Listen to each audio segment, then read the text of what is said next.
Meaghan Jansen here, Employee Wellness Solutions Network. Today, I want to spend some time talking about a specific leadership style called authentic leadership. And I'd like to make the tie to how authentic leaders can support a culture of caring, specifically with our health promotion programs or workplace wellness programs that are either internally run by your wellness team, or run by a vendor. Authentic leaders can absolutely support that culture of caring through several different ways. It's first of all a leadership style characterized by transparency, by integrity, and there's a strong adherence to individual values and beliefs. So it's a leadership style that really promotes and supports that. These leaders are very self-aware. They're very reflective, they're genuine in their relationships and relations with others. And there's also definite evidence that this type of leadership style and approach fosters more trust and collaboration for the team. Obviously, with the aim of supporting a positive organizational culture. Now, if we start to dissect authentic leaders and compare authentic leaders to traditional leaders, I'd like to go there next. One such example is oftentimes when we think leadership and all the books we read and all the materials we may come across and conferences we may attend, there's often an element of traditional leadership styles. And so we want to start sort of maybe shifting our thoughts on what type of leader we truly want to be, specifically as we strive to support the organizational well-being. And so we want to start kind of looking at this in this way. So if we start looking at how authentic leaders they lead with purpose. It's definitely more to the core of who they are. They lead with purpose versus leading with goals.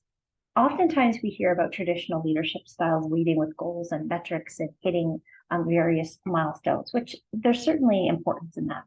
But when we start talking about authentic leadership, that's really the name of the game when it comes to the specific example today and supporting our organizational well-being. These leaders lead with values and principles versus leading with an agenda. So we do find that to be very relational when it comes to bringing in a health promotion program or starting a wellness program. There's definite value in a team atmosphere as well as leading with authenticity. Authentic leaders lead with heart first, not their ego. So that's another distinction. They also lead by cultivating long-term relationships, very relational, versus how many transactions can we accumulate. So there's differences in those two types of leadership styles. We also find that authentic leaders lead by demonstrating an obvious self-discipline, recognizing when they're wrong, supporting others when needed, recognizing others when needed, versus traditional leadership styles more imposing power and authority. So when we start to look at the differences between authentic leadership and traditional leadership, I couldn't help but think about ways in which how authentic leadership can support a wellness program, if we can strive to have some of those characteristics and qualities. Obviously, when we start talking about the health and wellness of our people, we do come across so many wonderful authentic leaders all the time. We also come across lots of traditional leaders. And so if we could start to think about ways in which we can lead with heart, lead with compassion, and strive for supporting our employees through their well-being, it really makes our wellness and health promotion program that much more effective. Now, I started to think about, well, how can this be? How can we tie authentic leadership to the actual wellness initiatives? And certainly, when we start to so much research to indicate that if we have senior leadership support, if we have C-suite leadership support, wellness programs just work better.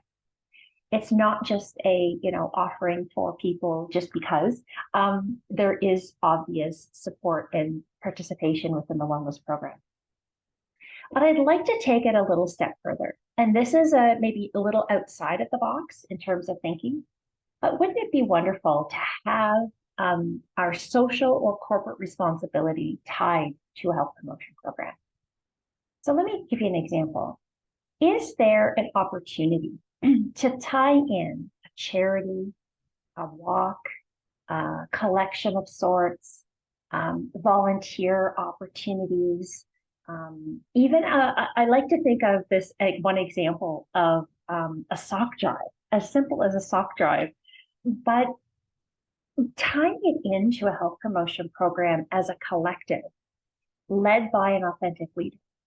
It definitely can set the tone for the purpose of one of the areas of purpose in terms of practice. And so I find that if we can tie in various examples of giving back to our communities, of supporting volunteering, of, as I said, even doing a collection, it's amazing the types of people and the wonderful people that come forward to help with these initiatives.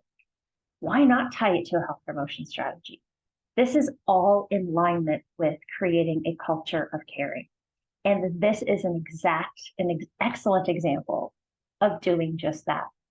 So I wanted to shed some light on this topic today. It resonates quite personally with me.